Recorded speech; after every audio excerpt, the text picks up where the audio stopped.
Could the Kraken win 4 in a row? Could they stay undefeated against Utah? And maybe the biggest question of all, could they win at least one second half of a back-to-back? What's cracking, everybody, and welcome back to Kraken R&R, where the answer to all those questions became pretty clear pretty quick, and it was a loud and resounding no. As the Kraken lose 7-1 in the biggest score differential against them that they have ever had in franchise history. And while I don't necessarily know that I would call it the ugliest game they've ever played, it was certainly up there. It was certainly bad enough that, well, for one, I seriously questioned whether or not to even wear this jersey, even with where the Kraken are at this point in the season.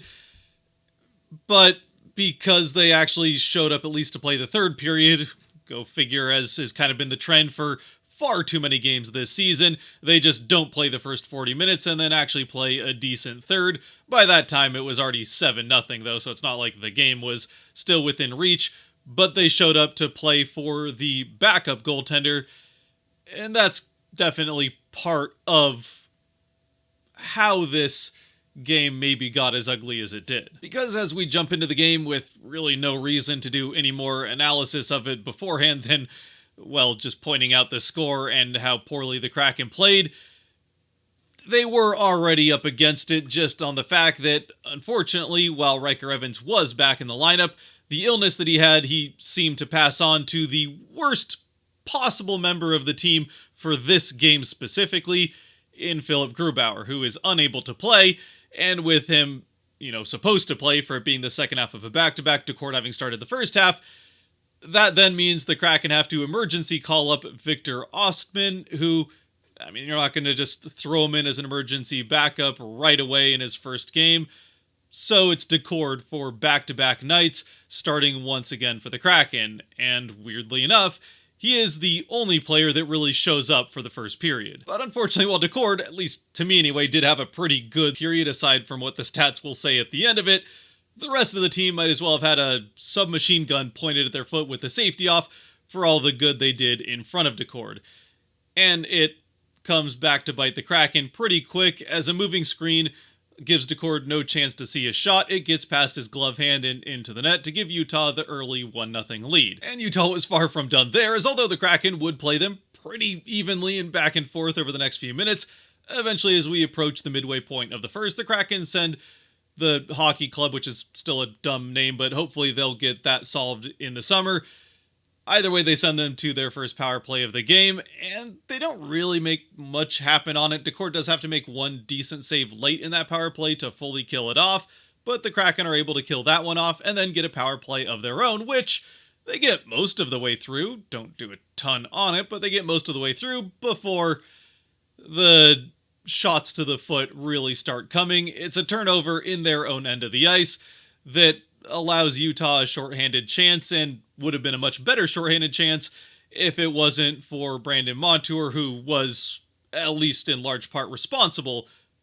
Maybe not fully responsible, but he did play a big role in that turnover that led to the chance. But again, to prevent an even better chance on Decord shorthanded, he ends up tripping up a Utah player, which ends the Kraken power play, so we go to a little bit of 4-on-4 before Utah will get another chance on a power play of their own. But we never even get to Utah having a 5-on-4 power play, as right towards the end of that 5-on-4, Alexiak, fighting for a puck down behind the Kraken net, misses the puck entirely, but does get all of Kyler Yamamoto's face with his stick, so he ends up in the box for 4 minutes, a double minor for high sticking, which gives Utah then pretty much a full chance at 5-on-3. The Kraken, for the second straight game, the second straight night, in front of Decord, making him face a 2-man advantage, and this time the Kraken are unable to keep it out of the net for that entirety, as Utah would eventually score, and it is one that, although it's not off a crossing pass and Utah necessarily obviously taking advantage of the 2-man advantage, it is one where Decord kind of has to shade a little bit towards the far side so that he's ready to play, at least give himself a chance for a save on a crossing pass, which he's expecting. But that does leave a little bit of a window on the near side, so this is certainly not the best positioning if you're just looking at it in a vacuum, but considering he has to be ready to try to lunge across to the other side to make a spectacular save after a pass gets through, it makes sense why he's positioned the way he is, and just hoping that he can beat a shot with his glove hand and get to it. Unfortunately, the shot beats him and gives Utah the power play goal and 2-0 lead. At which point, they still now have well over 3 minutes of power play. And although the Kraken kill off the next minute and a half to get to the last of the 2 parts of that double minor against Alexiak, once they get into the second part, it's another power play goal for Utah. And this one is a very nice passing play, a cross-seam pass quickly to a one-time shot that gives Decord absolutely no chance. It's into the back of the net, and the Kraken are down 3-0 just like that. But hey, at least they still have 3 minutes left in the first where they can try to respond, get some momentum going, and hey, maybe even get one of those back so you go into the second down just 2, and you give yourself a reasonable chance.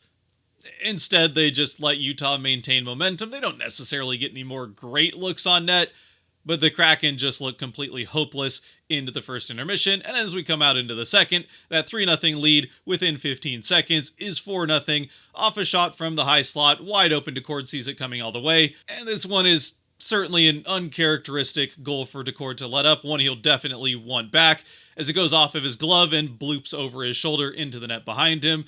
Utah extending their lead to a point where the Kraken did earlier this season have their first ever 3-goal comeback to win a game, but have yet to ever come back from 4 down. And the way that they've played the first 20 minutes and 15 seconds, it gives you no hopes whatsoever that they're going to be able to even make a game of it, much less come back. Sure enough, they never really do make any kind of effort whatsoever to get back in this game, or really even get any momentum to threaten like they might try to get back in the game.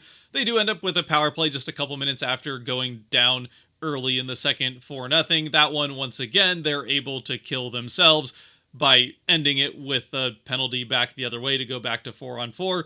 This time they avoid giving Utah a 5-on-3 right out of it with another penalty following that, so it's not 3 overlapping penalties that the Kraken have to kill off as they finish off their own power play. I mean, at this point, just having your own power play end because of another call against you is pretty much damage done at that point. And back at 5-on-5, after the Kraken kill off the bit of Utah power play that follows, Utah ends up extending the lead once again. And this one really is just Decord being completely let down by the defense in front of him, and unfortunately, specifically on this play, largely Shane Wright, who is contesting Logan Cooley right there at the top of the crease. In the low slot area, there's not a defenseman in sight, so it would have been nice to maybe have a little bit more presence, but you have a man-on situation right in front of the net. Unfortunately, as a pass, which is wide open from the side, so again, it's not like Wright was alone in playing terrible defense here, but the pass from the side is thrown out to the top of the crease. It is a shot pass all the way, and Cooley just muscles or whips his way around Wright, gets himself to the front of the net right as that pass comes, gets his stick on the ice, it banks off of his stick and into the net. So Wright, not a particularly good defensive play here as he's beaten by the guy that was picked one spot in front of him in that same entry draft. Once again, though, Utah kindly allows the Kraken a chance to at least get something going, as right after scoring on the Kraken, they allow them another power play. This time the Kraken don't kill off the power play themselves. They get to play the full 2 minutes of it and even start getting a little bit of offense towards the Utah net towards the end of that power play, but don't score, and then give Utah another power play of their own, which they do score on to make it 6-0. And this one, although it's on a power play, is another one that Decord would probably like back. It's a somewhat uncharacteristic goal for him, as a shot from the low faceoff circle does hit him in the side, but trickles through his armpit and falls off of his leg into the crease behind him, where it's tapped in for another power play goal. The 6-0 lead for Utah then gets extended once again back at 5-on-5, and once again it's another goal that usually we would not see Decord give up, as at this point the wheels had just completely come off, not just the team in general, but also Decord, who, I mean, it's really hard to blame him too much for this one. It might be one of the worst games he's played ever, certainly with the Kraken, but considering the circumstances, I think we can give him a pass starting the second game in as many nights, and it's not even 24 hours between games with this one starting an hour and a half earlier than the one in LA did. So for Decord, especially considering that he really had to fight through the first period to even keep the Kraken remotely in the game, to have a pretty terrible second considering the team really wasn't doing anything to help him more than they did in the first. Again, I'm going to have a hard time blaming Decord, even if 3 of these goals are ones that you'd really like to see him make saves on under normal circumstances. And this one that comes from outside the face-off circle along the boards that just beats him over the glove through the near side at the top of the net and in is certainly in that category of ones that you'd normally see him glove down without a problem. But here, it's into the back of the net to make things 7-0 as Utah gets the extra point, and we head to the third. Third period, which finally would feature a new goaltender, as Victor Osman gets his NHL debut, the Kraken with 3 now NHL debuts for goaltenders this season. And Osman, like really both of the goaltenders that had their debuts before him, coming up from the Firebirds, played pretty well in this third. He made a couple of very nice saves as the Kraken continued to be completely hopeless as far as the skating in front of whoever was in net. So Osman got to have some pretty serious work and was fantastic as far as taking care of that. He doesn't let up another goal, and the Kraken do almost immediately give him at least 1 goal of support. Not that it really matters at this point. All it effectively does is break up the shutout. It is a power play goal technically for the Kraken, as they would start the third on a power play with a penalty that was called late in the second, and the puck was never possessed by Utah, so you start with a full 2 minutes of power play in the third. The Kraken don't need the full 2 minutes, as they, in some ways, mirror the Cooley goal from the second. It's just a nice passing play in the offensive end, something that we really only saw this one time in the entire game. And it ends with a pass to the net where McCann, streaking up to the back door, has his stick on the ice. It banks off of his stick and into the net past Vejmelka, who has absolutely no chance. The Kraken get their lone goal of the game, McCann his 21st of the season. And the rest of the third period is pretty much the Kraken doing everything they can to allow Osman the best possible chance to get as much experience as he can in the NHL in just 20 minutes. So one more time, just to summarize, the Kraken get absolutely stomped by Utah, fail to show up for the 12th out of 12 times in the second half of a back-to-back. I suppose there's 1 or 2 in there where they at least showed up but still ended up losing in regulation, as they go 0-12-0 in second half of back-to-backs this season. Obviously, one of the big glaring problems that the Kraken had. They're going to have to figure out how to win a game in a second day in a row if they want to get anywhere near the playoffs next year. I don't know that the schedule is going to be quite as compact as it was this year, but with the Olympics, it definitely could be, so they could still end up with a good number of back-to-backs, and if they can't win on the second day of them, or even bother showing up to try to get a loser point out of it, it's going to pretty much be another frustrating season next year. And on top of that, yeah, I mean, Decord does everything he can, playing back-to-back nights in less than 24 hours rest.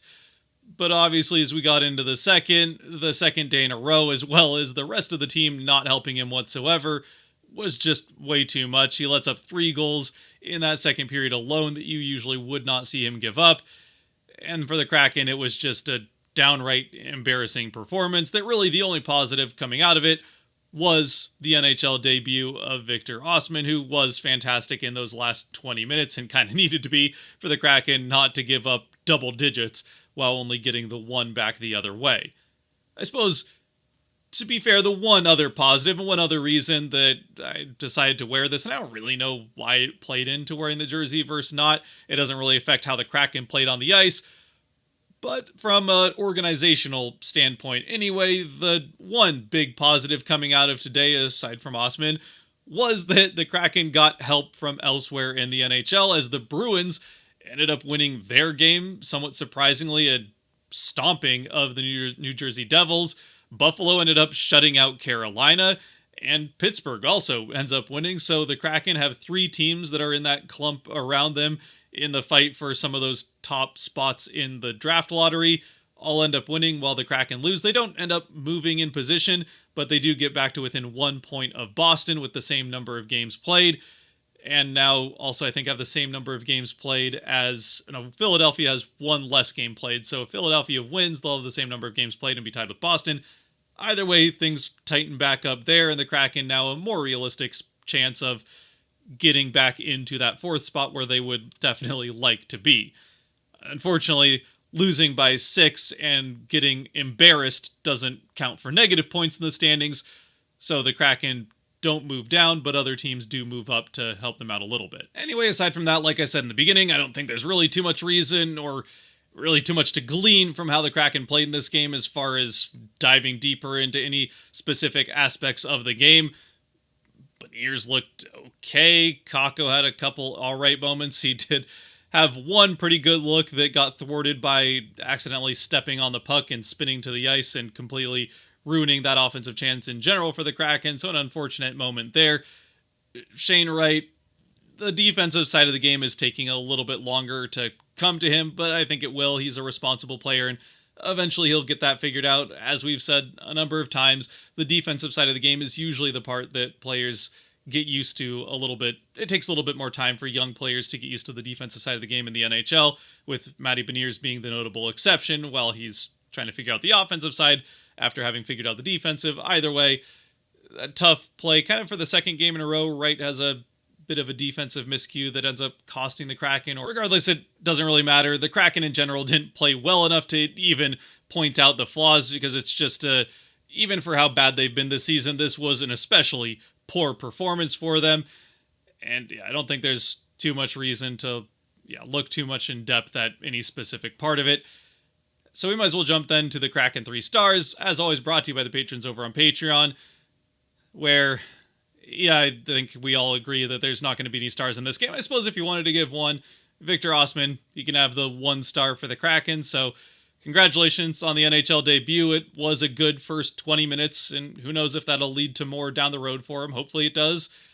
But at least for what it's worth to this point, he has now played NHL minutes. He'll have a hockey reference page, and he's never been scored on, which, at the very least, that's something cool to say. And then finally, you know what? Since, let's be honest, he earned it, and he is from Washington and played with the Kraken last year, but Kailer Yamamoto had a very good game against his team from last season. He has spent pretty much the entirety of this year in the AHL for Utah, still playing in Arizona where their AHL team is, but he comes up, plays, I think they said it was his 9th NHL game this year, and had a pretty good one. He has one big hit on Mahura, a reverse hit that puts Mahura down, and Mahura's not a big guy, but Yamamoto, as we know, is one of the smaller players in the NHL when he's in the NHL, and then he also ends up with that second power play goal, the one that was a result of him actually getting hit in the face by Alexiak. He's out there on the power play and scores against the Kraken to take advantage of the power play that he ended up drawing. So have a night, Yamamoto. Good to see him getting more NHL time, even if it didn't work out here in Seattle. Another NHL player from Washington, it's always good to see him finding some success, whatever amount of time he ends up getting to play. Aside from that, though, let me know what you think down in the comment section below about this game. Feel free to rant and rave if you have the energy for it. At this point in the season, to be honest, I just didn't have the energy for another rant about a team that's been disappointing all year, even if they played in a way that certainly would have warranted it earlier on in the season. With that, though, until next time, for the last road game of the season in Las Vegas, stay safe out there, be good to each other, God bless, and go Kraken.